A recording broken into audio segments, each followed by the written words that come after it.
क्योंकि यही बातें हमारे जीवन में काम आएंगी और काम आने वाला कुछ नहीं है।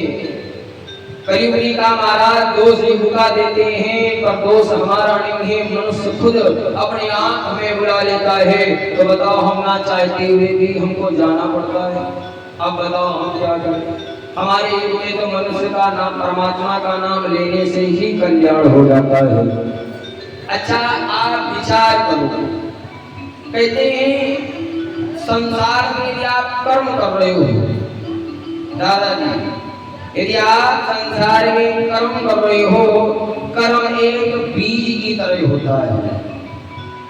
कर्म एक बीज की तरह होता है जो अंकुरित होता है, अंकुरित होता है और हमें उस कर्म के फल की ओर ले जाता है। जब हम कर्म करते हैं तो वही फल की ओर ले जाता है। कर्म का बीज छोटा जरूर होता है, लेकिन उसका परिणाम बहुत विशाल होता है।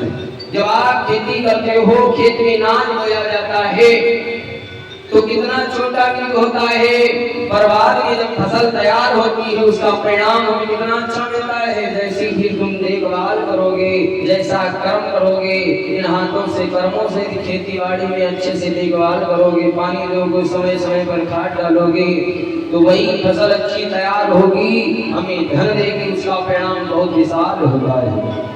जिसकी छाया या तो सुकून देती है या कांटे, जमीन को नहीं पता कि बीज कड़वा है या मीठा, वो तो बस उसे लौटाना जानती है।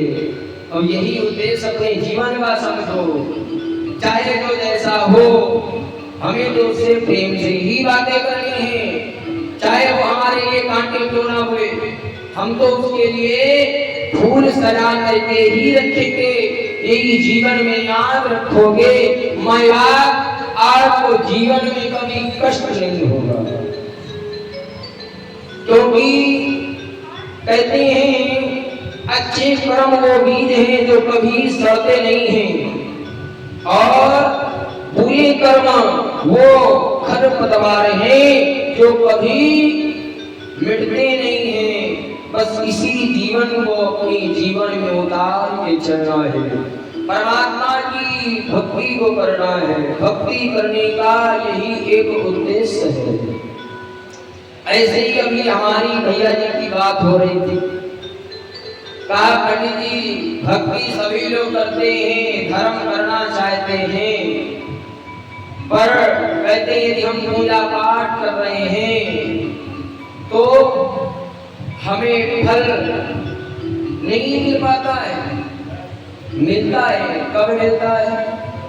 ऐसे ही दो साथी थे, और दो साथी, एक था शिव भक्त और एक था भगवान लड्डू गोपाल की सेवा करता था।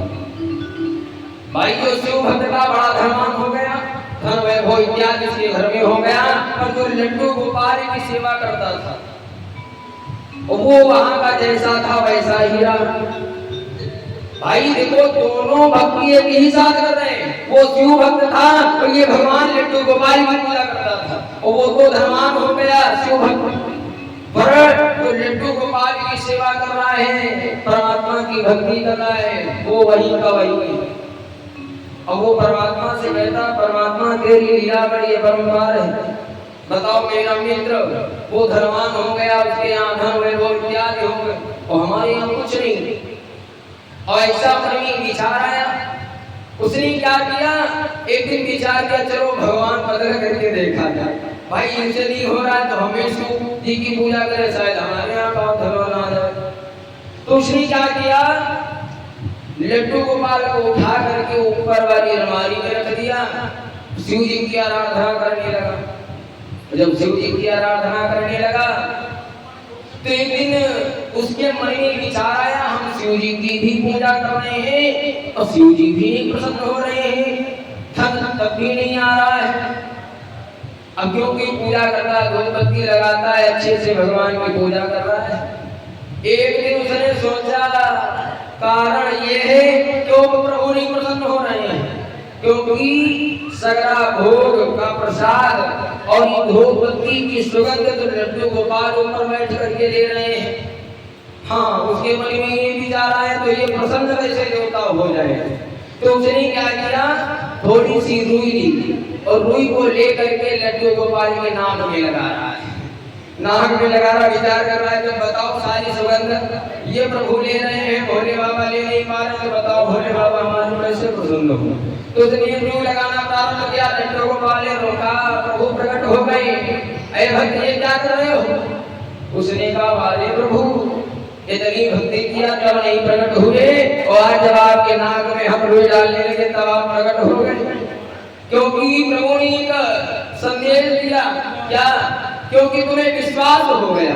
क्या विश्वास हो गया कि हमारी पूजा की सुगंध, धूप बत्ती की सुगंध परमात्मा ले रहा है। तुम्हें विश्वास हो गया जिस मूर्ति में परमात्मा है, इसीलिए प्रकट हुए। परमात्मा ने आशीर्वाद दे दिया और प्रसन्न हो गया, कुशल मंगल से रहने लगा। श्रोताओं, परमात्मा की भक्ति करते हो पर देर से फल मिलता है, पर जो फल मिलता है हमारे लिए बड़ा ही सुखदायी फल होता है, जीवन बदल देता है, हमारे जीवन की दिशाएं बदल देता है।